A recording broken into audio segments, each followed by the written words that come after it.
Here's a few air conditioners at this still serving veterans building at Huntsville, Alabama. Here's a American Standard unit. It's rusted. There's a 1X unit. This is a vintage one. Not one. The only one running is this 1X. And here's another American Standard. This one's also running. Yeah, this is the American Standard and the 1X is running. That American Standard and the 1X is running.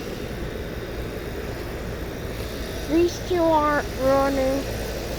This one's very rusted. It's from the 90s. It's 1X logo.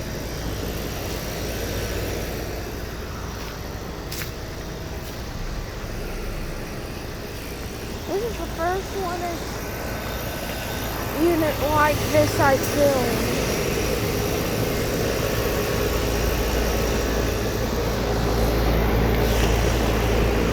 Yeah, really hot air.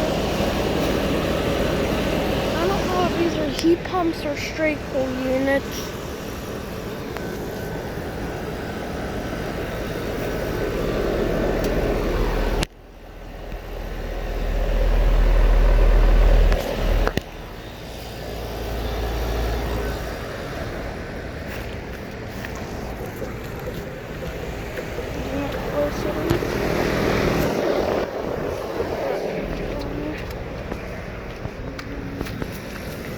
So that's over and out.